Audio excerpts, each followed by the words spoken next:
Welcome to the Global Sales Mentor Podcast for conversations that drive growth. When you are ready to grow your international sales, join the conversation with your host, Zach Selch. Welcome back. We're really happy to have you here on Conversations That Drive International Sales. And I'm here with my friend Praveen, who is also an international sales manager, also very experienced, but from a completely different area and side of the world. And I think this is going to be pretty cool to hear the similarities and the differences to international sales when you're dealing with different products and different markets. Okay, so Praveen, can I ask you to introduce yourself and talk a little bit about what you do? Thank you, Zach, for this invitation. Appreciate it. It's great to be on your pod show. So I'm from India. I'm a salesperson. I have been a salesperson all my life, as far as I can remember. I knew I wanted to be a salesperson when I was in college. I was sure I'm never going to do anything else. I've been a salesperson for almost 20 years as a professional, most of which is in either IT, telecom, services, and products. Mm-hmm. And a large part of that is in the international market, primarily Southeast Asia and Europe. A little bit of US, but yeah, it's about 6 months or so. Or 6 months, 1 year kind of thing. Not relatively less compared to the other experience. I've done everything from selling at $5 a pop to $1 million contracts. And it's been a nice growth for me from starting small to really big. Mostly channel or direct or a combination? I think I've been exceptionally fortunate in my life, my professional life, that I have done everything from selling direct, indirect, setting up my indirect channels, setting up my inside sales team, setting up lead gen teams, managing them, then setting up the entire sales ecosystem for about 12 countries. Mm-hmm. So I've done all of that. And each one has been exceptionally interesting experience. Right. You learn a lot that way. It's a lot of fun, yeah. And each culture, and each country, each region presents an interesting culture, an interesting challenge. Right. So it's the same process, but it's a different story every time. It's amazing that you would think, I've done this a zillion times. How difficult is it going to be? Right. And before you know it, it's going to hit you in the face. There's always a little surprise, right? Yes. Pleasant surprise mostly, but sometimes not so much. So I'm going to take a little step backwards on a question I wasn't going to ask, but you mentioned always wanting to be a salesman even when you were in college. So I have to ask, because as an American Jew, there's always this bit of, well, why don't you want to be a doctor or a lawyer? And I have to ask, like as an Indian, when you came home and you said to your parents, well, you know what, I'm sure I'm going to be in sales. What did they say to that? Oh, it's such a beautiful question. I think they're the most disappointed people in the world. So the first disappointment, I mean, I'm going to take a few minutes with you. The first disappointment was that my father wanted me to be a doctor or an engineer. I mean, this was the standard route for us. Right. And he was disappointed I couldn't make it into engineering. And then I went and did my graduation in science. I said, okay, science maybe. And I did in computer science. So that was like a saving grace. Right. I said, okay, now you will do a post-graduation in computer science. You're going to do coding. Then you're going to go off and you're going to blah, blah, blah. It was all in his head. He plotted everything out, including his grandchildren. And by the end of third year, I knew I was never going to do sales because the third year of comp science graduation, you have to do a project. I can say this quite honestly after 20 years that I never wrote a single line of code. I never wrote a single line of code. I just went out and did the presentation. That's it. And I did pretty good as the rest of the team. So I knew for sure I just didn't have it in me to sit in one place for 8 hours and type. I had the logical mindset, but I couldn't type. That's not me.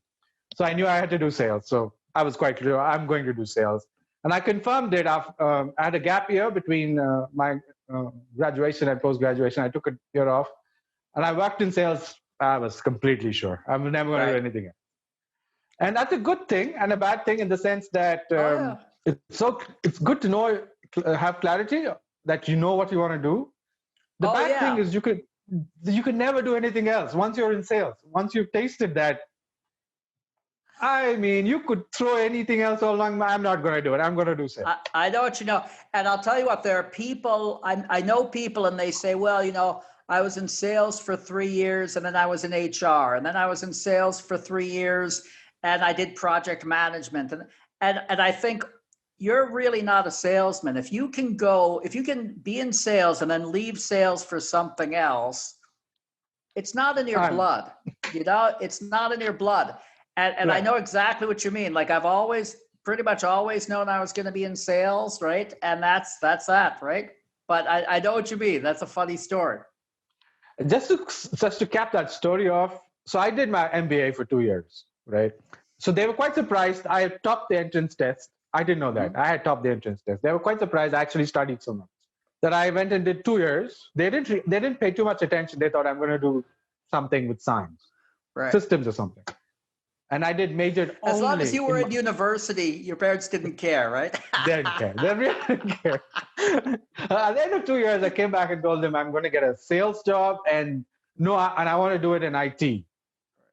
For one, it just blew their mind. You want to be a sales guy. Why would you want to be a sales guy? You did 3 years of comp science, 2 years of MBA.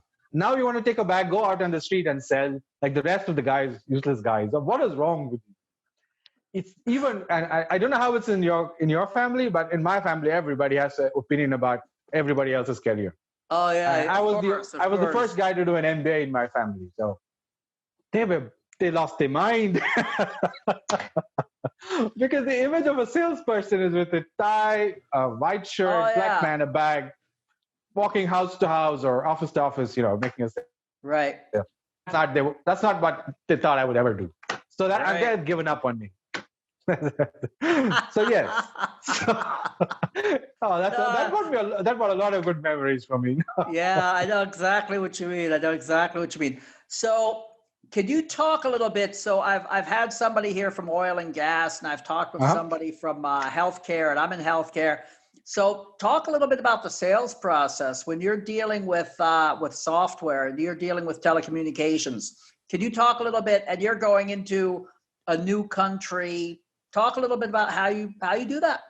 Okay, so I'm going to give you a really long answer, but hopefully it gives you more insights. Because I started selling IT software in India, and it was for the SMB market. Okay. And that's probably the most toughest market. India is a tough market, and it's even worse when you're selling to small companies because they want everything. Indian buyers are the toughest buyers in the world. If you can sell well in India, you can sell anywhere. I'm glad you can verify that for me. Thank you. It's the same thing. If you can drive in India, you can drive anywhere else. So. You know what? I sold in India.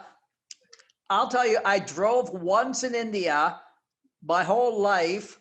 I was in Bangalore and I had a little bit too much to drink. And I left a pub and I said to the tuk-tuk driver, I said, I'll tell you what, I'll pay you twice if you let me drive home. And so I drove a tuk-tuk on the streets of Bangalore at about 3 in the morning. That's the only time I ever drove in India.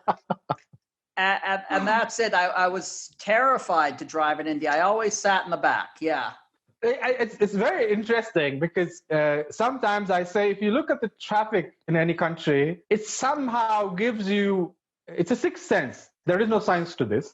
It gives you an indication of how people think.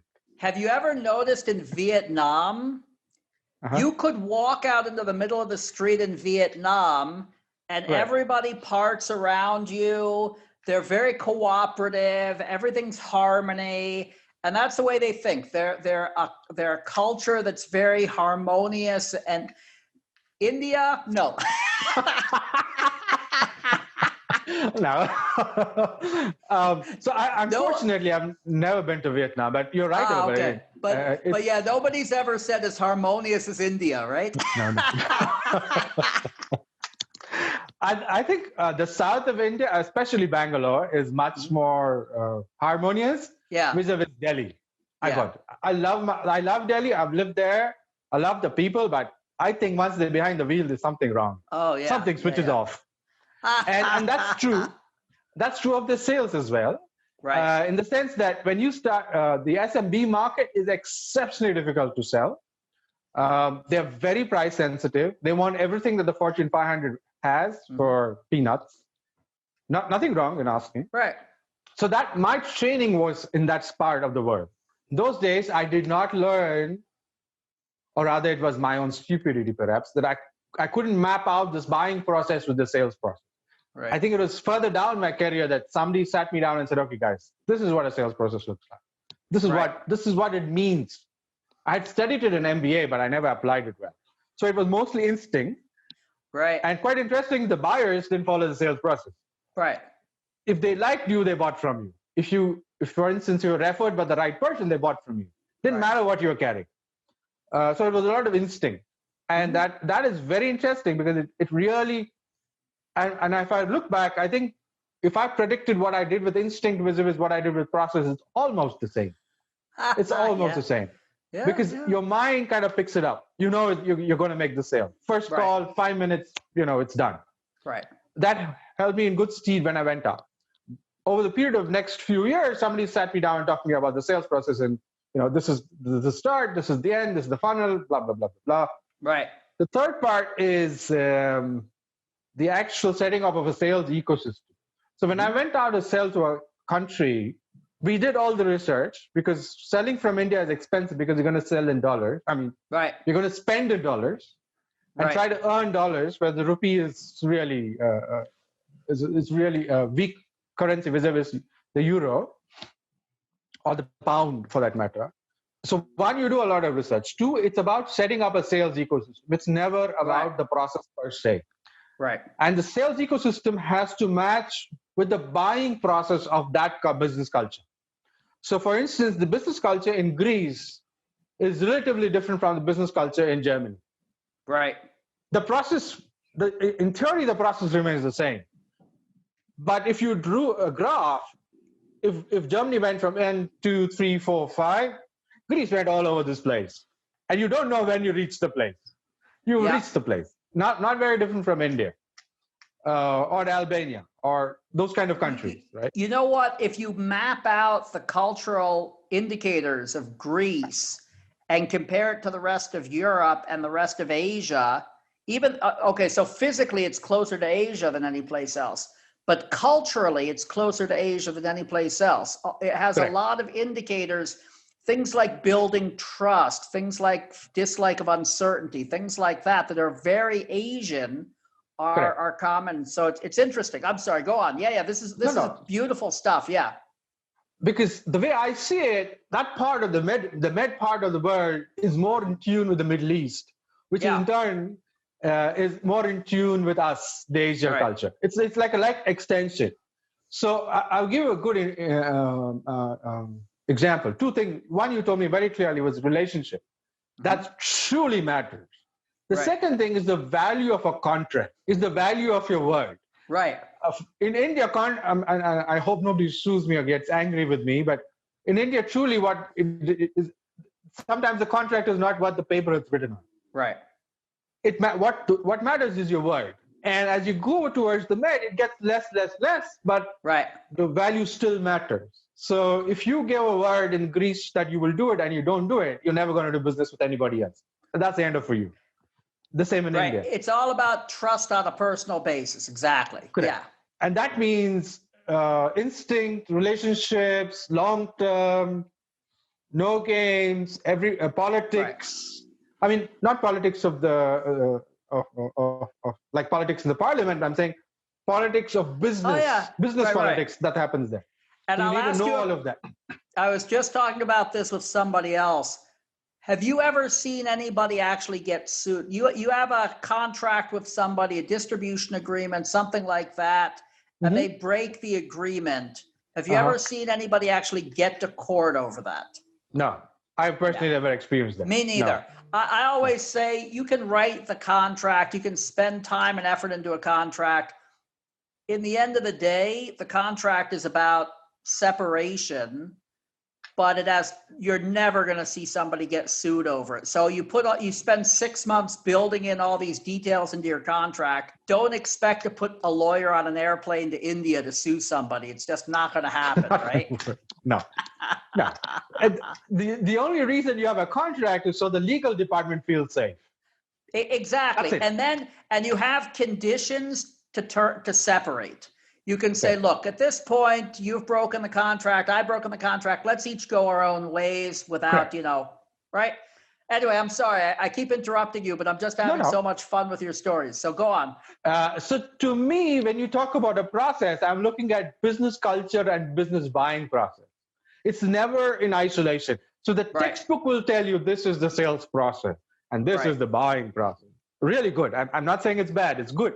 But it is not to be seen in isolation of the business culture, the local culture, the local politics, and how do you build a local ecosystem that can help you fulfill the buying process with the limitations that you carry.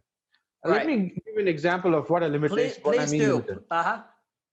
So if I was one salesperson doing 5 countries. I had 3 weeks to visit them. Which means practically I get about an hour, 2 hours in each account.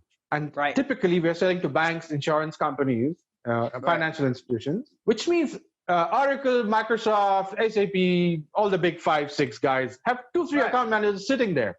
Now, the ideal system as per the textbook is you will meet them, you will build a relationship, blah, blah, blah.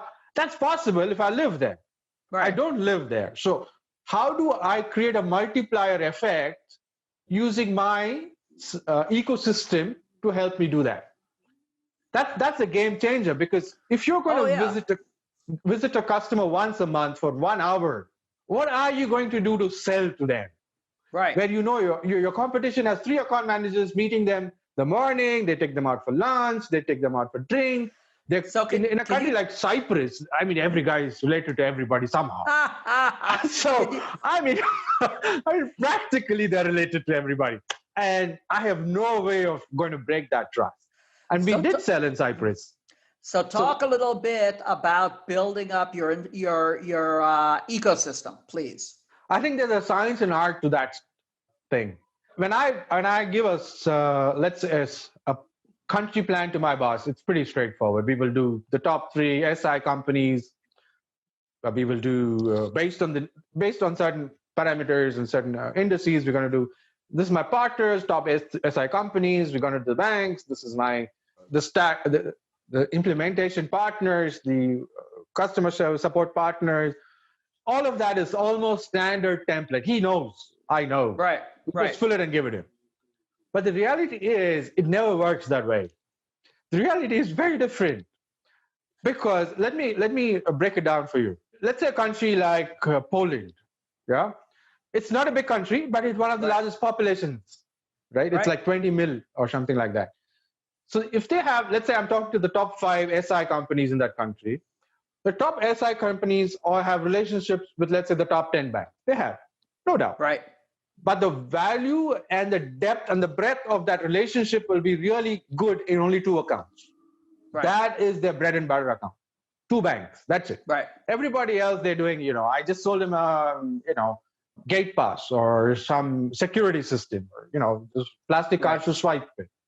And they will put the name there. The website says they know all the 10 banks. Reality is they know 2 banks, of which 1 bank is on a phone call away. Okay. Second, in the buying process, the bank does not necessarily trust the SI. They will trust his ex-CIO, who is the advisor to the board and advisor to the president. Nobody's going to tell you that on the internet. Nobody's going to. This is collection of intelligence on the ground with conversations, coffee, and beer. The SI will never tell you this. Your partner is never going to tell you this, because that means he's going to shoot himself in the foot, because he's going to lose leverage on me. Okay. You're right. But it's good to articulate that. So there are these little things that you will only be able to find out there. The third thing is I'm sorry. Just for clarity's sake, when you say you'll only find that out there, you're talking about a employee of the essentially the principal of the manufacturer. I know this isn't the exact terminology you'd use as a software company, but you as the sales manager of the principal are only going to find this out on the ground having coffee with the customer, because the SI, the systems integrator, who's essentially your channel partner, is going to be holding back information to make sure that he continues to be relevant. I'm sort of just making sure that everybody understands this if they're not familiar with all the terminology, right? And that's exactly correct, right? Everybody has their own self-interests in this whole value chain, right? And they're not all in 100% alignment. I'm sorry, go on. Yeah. No, it's perfectly all right. And it's not very different from real politics in the sense that there are no permanent friends and enemies. They're only self-interest. It's not that he's a bad man. He's only there, or a bad woman. He's just looking out for himself and his family. That's perfectly okay. Right. Reasonable. And at one point or another, somebody has screwed him over. Right. Correct. And so he's figuring you could screw him over too. He doesn't know you yet. So he's protecting himself. Right. Yes, and I can understand that. I don't ever took it personally, ever. Right. And he also needs to, he or she, sorry, when I say he, it also means she. There have been a lot of women who have been good partners for us. It also depends on who's working for him. Let me be clear. You can be if I know the CEO of the top SI, doesn't necessarily mean he has all the value, because his top 3 account managers are the more important than him or her, because those are the guys with the relationship. And the screw up, I'm so sorry about it. The problem is that it's such a small market. They're so big in the pan, and the shows are so big, they can only go to the top 3 SI. They're all revolving around the same companies. Right. So that's a really important point. Very often, you're the VP of sales of a manufacturer, of a principal, and you say, well, I'm going to talk to the boss of my distributor, my partner. Correct. And he sits behind a desk all day, right? He doesn't go out. Correct. No. But the people under him, or him or her, you're right. I should use gender neutral terminology, but the people under them are going to be maybe the ones who really own that relationship. And you have to talk to them, and you have to build mind share with those people, because they decide every morning what they're going to sell, right? And they're the ones, if they don't want to sell your product, you're screwed, right? Right. Yeah. I'm sorry. Go on. Yeah.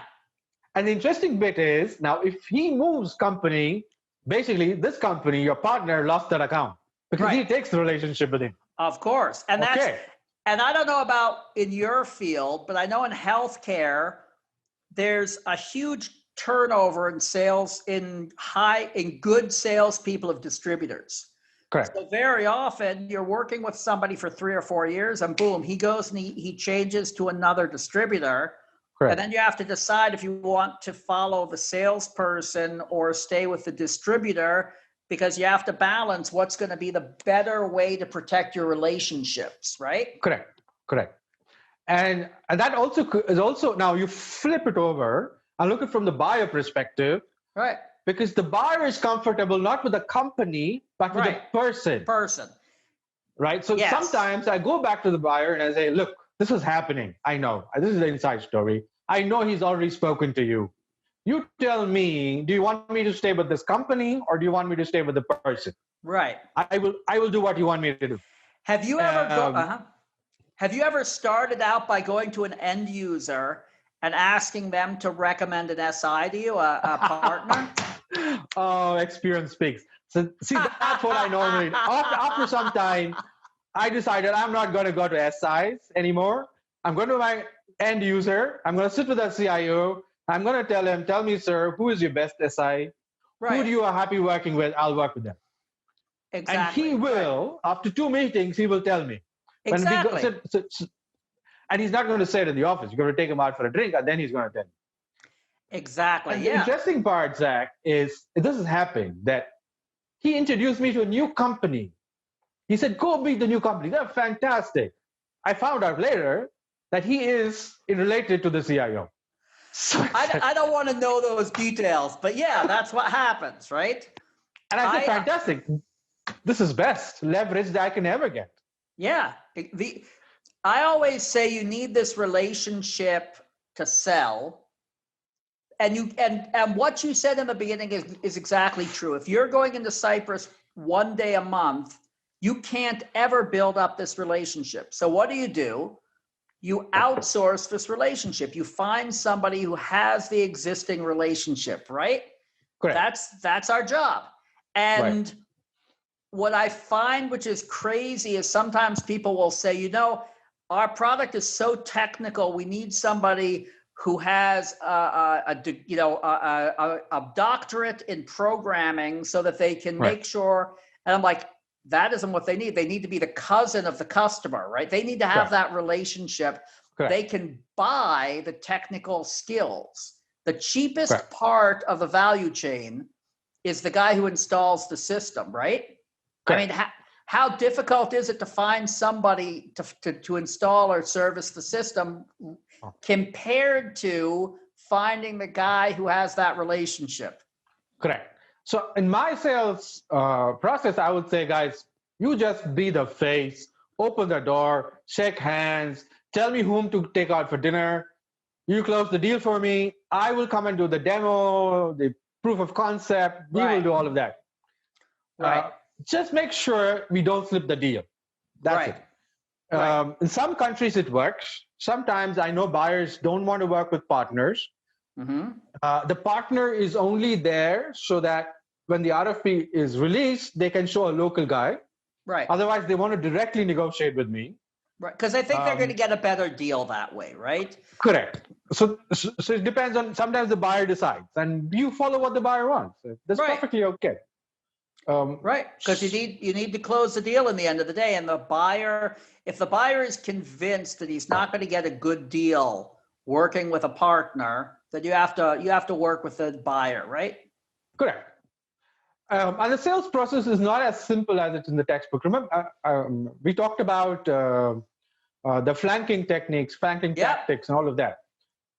And that starts even before you enter the market. Right. Because the moment you walk into a market and you start talking to the CIOs, let's say for the discussion, IBM, for instance, IBM was a competition of ours, really bad competition. Yeah. The moment he already knows who I am. They know my products. They know exactly how they competed with us in other markets. All that information is available to competition already. By the first meeting. Right. So do I. I already know. What I don't know is the local face. I don't know how he thinks. Right. That's where the channel partner makes a huge difference. He will tell you all those secrets. Yep. For instance, is this salesperson offensive defense? What I call offensive defense, that is, he never defends. If defense is an offense. Right. Or is he diplomatic? Is he the cunning kind? What is it? So we can expect certain pushback. Right. Oracle, for instance, is always going to be aggressive. That's the kind of people they hire.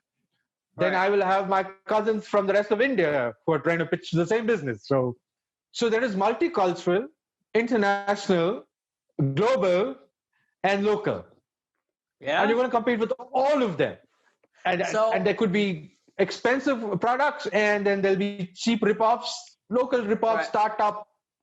They're just going to give it for free. That's the same thing. The bank's father-in-law's cousin is doing startups.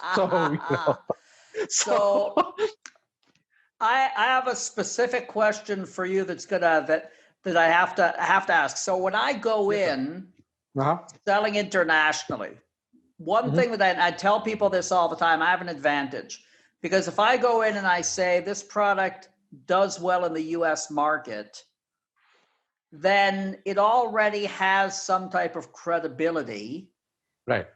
And I'm competing with, say, Germans, maybe Japanese, and Americans for the most part.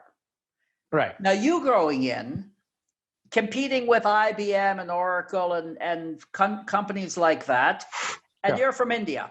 Now, and you've been doing this for 20 years. So now people say software India, that makes sense. There are some really good, big Indian software companies.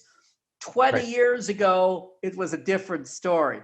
So you're going in really at a disadvantage, and you have to beat that, and Americans very often don't get that, because we really start off with a big piece of the work done. We have credibility based on the only reason we have credibility is because everybody's watching American TV shows. Everybody knows about America, and they figure nobody would buy a crappy product in America, so we must be okay. So we've already taken that step. You're going in, or you went in without that. You know, in the beginning, probably it was like, well, why would I buy Indian software when I could be buying IBM? So talk a little bit about that. That has to have been very, very interesting, very difficult. It's a fantastic question, Zach, because nobody else has ever asked me this. And this is somebody from international sales understands. So you've touched on a very, very interesting subject. That is the brand value of your country. Right. Okay. So the US has a brand value, immaterial of the product, immaterial of the person. And I would even say it's like only one of maybe 4 countries in the world that really have solid brand value for manufactured goods right now, right? Correct. From the IT world, it's the US. That's it. Right. If you look at the IT world, it's always the US. Right. Whether we like it, don't like it, agree, disagree, it's the US.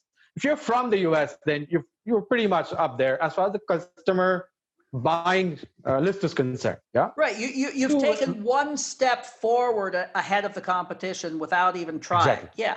Correct. Just simply because you're from there, and that's a good thing. Something we should learn. The second, when I did go international, India was on that cusp of moving up. Right. So they knew India, but the brand positioning was really different. Right. Yeah. We were the sweatshop, the IT sweatshop of the world, right? So they always thought of us as, you guys do services. I can't imagine you guys doing products.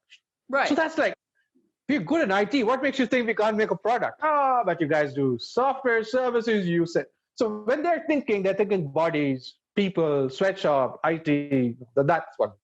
Second, if you're from IT, it should be cheap. Right. Why should it be cheap? I mean, it's a product, that's value. Doesn't mean it's cheap. Right. So so the first thing they think is price should be down. There's no reason. Oh yeah. So the positioning is different. Those days, positioning was different.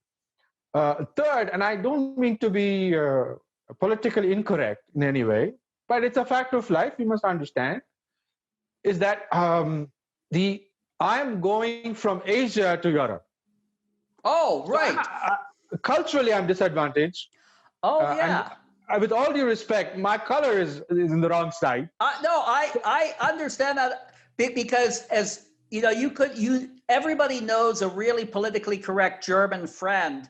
That said, 80% of Europe, the first thing they're going to see when they think of you is they're not going to think of you. There's a lot of racism, right? And there's much more immigration in the working class level than there is in America today. We talk about, Indians being doctors and so on, but 40 years ago, it wasn't like that. And in Germany today, there is racism, right? So you're dealing with that, and that has to be, again, you're starting from a huge disadvantage. And the fact that you're successful is really interesting, starting from this disadvantage, right? Correct. So I think most people forget, especially even ourselves, our Indians going out, or let's say our bosses who send us out, forget that you are, or rather they prefer to ignore, I suppose. So we really had to do this one. So one is to acknowledge there is reality. Two, how do we overcome this reality? Because not everybody is comfortable working with people they are not their own culture. Right. Three, language is a huge issue in Europe. Right. It's the same as in India. If I go from Bangalore to Delhi, we speak different languages. Right. So that's a disadvantage. Now, the solution to that, I understand, is this ecosystem that you need to build. And I'm coming back to that. The key to those ecosystems is you. It's just you. That's it. Nobody, the product doesn't really matter unless it's a world-class product and it's proven. If that's the case, then they don't need a sales guy. Right. Okay. It's going to sell more or less by itself. Two, you can, and you brought the interesting point about the country brand. So the product that I used to sell was the market leader in my country, had non-existent outside my country. Nobody even heard of it. Right. So basically it was zero. Right. Right. So is there an easy way to do it? There's no easy way to do it. There's an uphill task. The first few customers you may actually end up buying. This is a fact. Yeah. Two, you may have to buy your partners. Right. Which means they're going to have a lot of leverage over you. They're going to demand a lot of percentage, effort, blah, blah, blah. But that's how you build it. Three, you look at nearshore successes. For instance, the easiest success to get will be for me in the Gulf. Right. And then go from there. Use the Gulf as your leverage and then jump. I personally chose, I said, I'm never going to visit the Gulf. I'm going to Europe. I'm going to go up against it the way it is. So the strategy we decided to approach was the peripheral markets as opposed to the main markets of Europe. Right. Example is a country like Albania. Nobody gives a rat's ass. I'm so sorry. Nobody cares so much about Albania because the market is so small. I have about this much money from Albania, because when I go into places, I transfer money into local currency. Correct. And then when you leave, I remember in Albania, once you got to the airport, there was no way of changing your money back. So I left and I said, okay, next time I come to Albania, I have about $100 in Albanian money. And it's been 10 years. It's still in my pocket. That's it. Right. So, but that's a really good strategy. I always tell people from America a similar thing. I say, you don't want to go to Japan and Germany first. Go to the smaller countries on the periphery. I always say, make your mistakes there, correct, especially when you're starting out, right? So that's a correct, great. So you were talking about Cyprus before, Albania. What other countries were good targets for you? For me, it was the Med region, except Spain, because Spain is really a big market. Yeah. So Greece, sisters, Cyprus. Then you have Albania. Then you go to the Central Eastern European countries, which are more open to these kind of products. They're more price sensitive. They know Indians because of their connection with the Soviet Union. Right. So there's a little more cultural familiarity.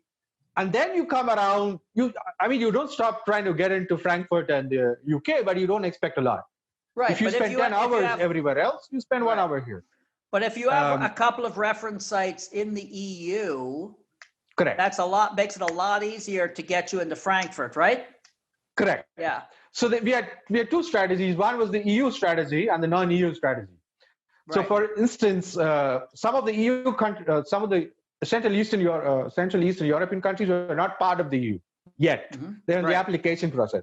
They were independent, so we could actually sell them directly. But Greece and Cyprus and the rest of them, they were part of the EU, so the banking system was integrated with the European Bank, European Central Bank. So we had to also keep that in mind. But the good news is, if you get into one of them, they're all part of a bigger chain. So you find, if you get into Cyprus, you could get into 7 countries. I did that. It's really funny you say that. About 20 years ago, I did the same thing with Cyprus. I was selling a product that wasn't that great. It was okay. And I didn't have a European reference site. Right. And I went into Cyprus, and then I would tell people that I had a Europe. Like when I talked to people, they'd say, well, do you have a reference site in Europe? I'd say, yeah, I have a European reference site. Can I come in and talk to you about it? Right. And then when I came in, they'd be like, Cyprus? Really, Zach? Really, Cyprus? But you got the meeting. But I'd say I got, it's Europe. I said I had a European reference site. I have a European reference site, Correct. The interesting bit with the banking is that a lot of these banks or chain of banks were based in the EU, but were all capturing market share in the peripheral countries. So they would have customers, bank branches or country branches in Czech Republic, Slovenia, Poland, Romania, Hungary, And so they on. were growing. I mean, it's difficult to get market share in Germany, right? People have been banking with the same bank for generations. Correct. But you go to the ones that only have been capitalistic for 30 years, there's a lot more. Those are much more vibrant, living, changing markets, right? Correct. Very dynamic.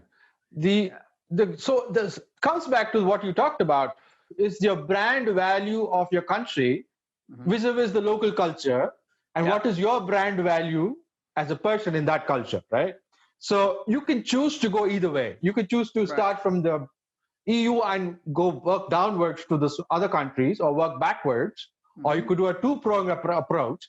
So because the guy in Romania will not be able to make a decision without consulting with, let's say, Italy. So you start in Romania, build a case, then go to Rome or Milan and say, hey guys, we have this. And then those guys will say, okay, I think you have a great position, blah, blah, blah. We love it. Now, why don't you talk to the rest of them as well? Right. So the ecosystem should be able to support all of that. For instance, when you had a rollout for 7 countries, I needed to ensure that my ecosystem is able to support them locally.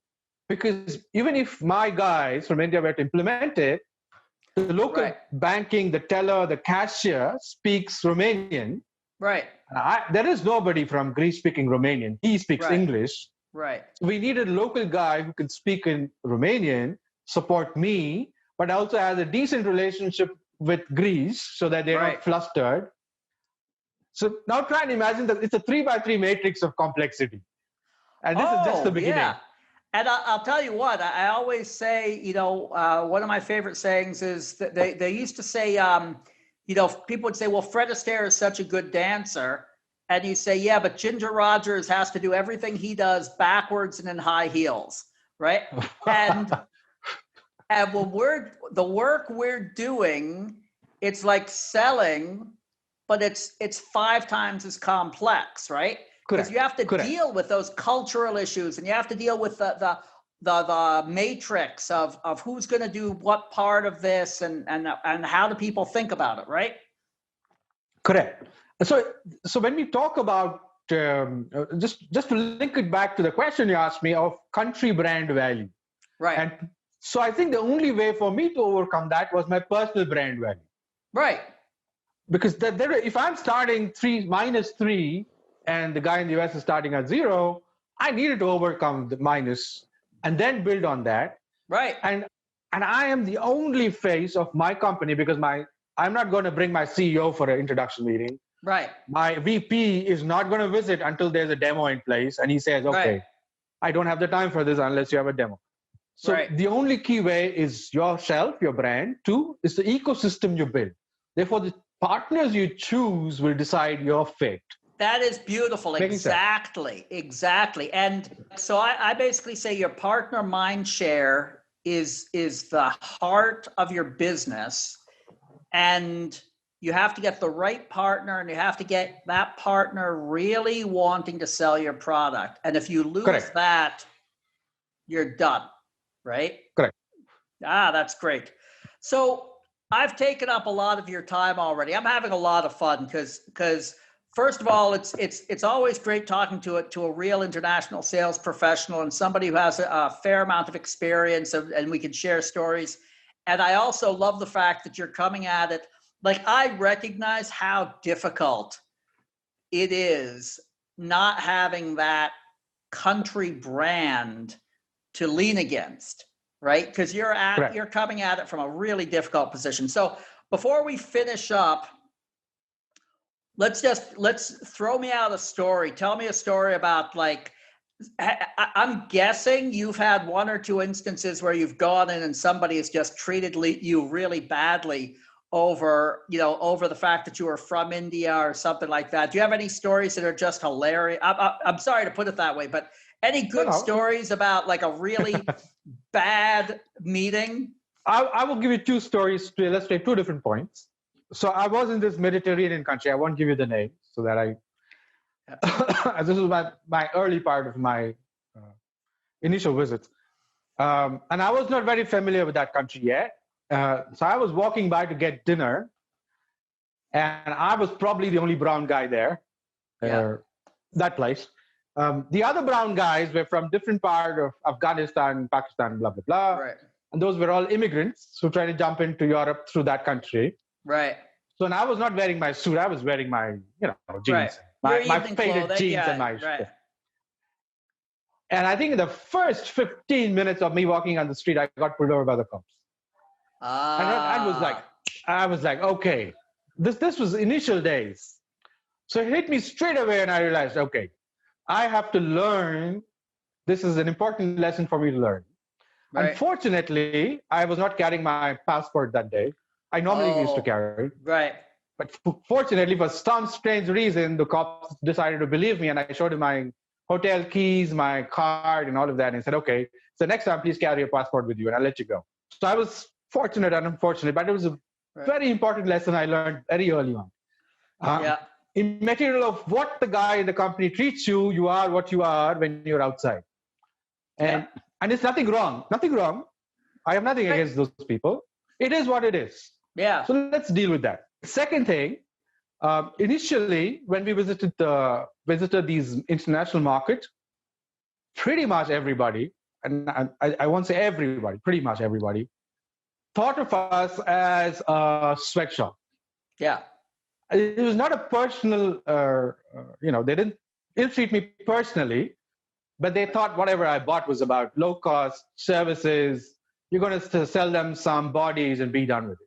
That's the mindset they approach you. Yeah. It took them for a little while to begin to understand that we could do complex stuff. Two, we could add value in terms of processes. Three, we actually can change their business, because we were talking, we were talking process management, process restructuring, process reengineering. We started talking about asset management. For them took them some time to figure this out. Can these guys from a third world country actually talk this shit? Right. Okay, they're actually talking sense now. And when that shift happened, that's when they begin to trust us. Oh yeah, yeah. So it's not one story, but it's genuinely across the board. I'll tell you what people don't get, and I'll tell you what I said. I said to my kids a long time ago. Mm-hmm. I said, let me tell you about how hard people work in India. I said, because you think about it, how many people applied for every spot in your university program? Let me remember that? An example of. I will give you my example, and you'll be shocked.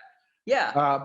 The way we have in engineering, when I wanted to become an engineer, is there's 50% reservation, blah, blah, blah, like you have information in your country. Right. So for the general category who didn't have reservation, there were 2,000 seats. And I think there were like 60 or 80,000 applicants. Right, exactly. And people don't get that. So I worked with people. I remember when I was working, I was selling to Reliance, and I was spending a lot of time with people. And there were guys there. There was a guy I was working with who remembered literally hundreds of numbers from my proposal, like part numbers. And he had this incredible mind. And he was maybe in his 20s, and he was somebody's assistant. And I talked to him once, and he goes, yeah, I live about 2 hours from here. So he goes, so I get on the train every day at about 5:30 to be here. So I'm here when I need to be here by 8. Right. And he goes, and I probably leave here at about 8 to 9 every night. So I'm back at my house at 11 because I can't afford to live any closer.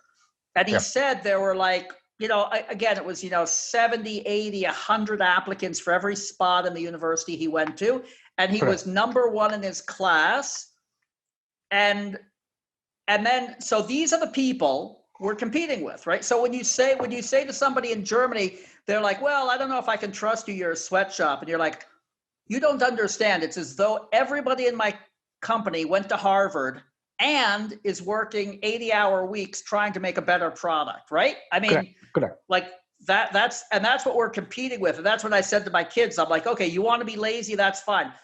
When the market opens and these people from Asia who are working that much harder than you are not being discriminated against, you are going to be overwhelmed, right?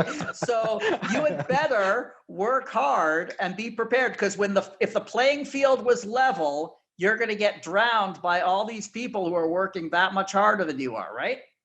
Correct. I think the key difference, I mean, you're right everywhere. Just one little more point is that level of hunger. Oh, yeah. I mean, it's most physical and up here. Yeah. And I think that why are these I've seen people very few of working? that. Why are these people working so hard? Why is that kid at Reliance spending 4 hours a day on the train for that job? Because he's hungry. Right. And he knows he could either have a job that pays him $12,000 a year, or if he does really well, he's going to be very comfortable, right? Correct. Yeah. And there's competition all the time. There is always somebody trying to take your job. It's nothing personal. It never ends. He just was. Well, look, there are a billion people over there, right? Everybody's competing. Yeah, that makes sense. Yeah. So I think it develops a different kind of mental attitude, in the sense that, have you heard of the word called jugaad? Have you heard of that? No. It's a very famous word in India, and mostly in Delhi. It means, in the English closest version I can think of is to innovate. Okay. But innovate in a clever way with whatever you have. Right. So we could turn a water pump into a tractor, things like that. So you have to innovate all the time just to survive. Yeah. So you're perpetually thinking. You're hungry. You're thinking, I've got to make this happen somehow. Oh yeah. I think, in the last 20 years, even in my own country, I think some portion of my population has kind of lost it, because the country is so big. They can't be always hungry people. Look, there are always hungry, intelligent people coming up who want to improve themselves, right? And they're feeding into the software industry. They're feeding into the medical industry. They're feeding into all these other industries. And then they're creating a very strong workforce. So I'm all for Indian products, because I think, yes, there are some cheaply manufactured things, but there's also some very high quality stuff coming out of India, and very, very good people coming in out of India, right? But you're starting from the, you have that disadvantage. And I think America, we've had that advantage for 50 or 70 years. I think we're going to start losing it to some extent, because, you can't hold on to it forever. Nobody's going to say, we're not the same manufacturing powerhouse we were in the 60s and the 70s, So I look at it a little differently, just for your benefit. Let me share this with you. Please. So, and for the 12 people who are going to watch this, right? So I'm sure there's more. But the way I see it, the US is the oldest, if not the oldest, almost the oldest democracy in the world, as I see it. So your declared independence was 1776. You gained independence in 1783, something, when the British left, something around that time. So you had a good 200 years to build up the country to where you are. Relatively speaking, India is a really old, ancient culture, but as a nation state, we're about 70 years. Right.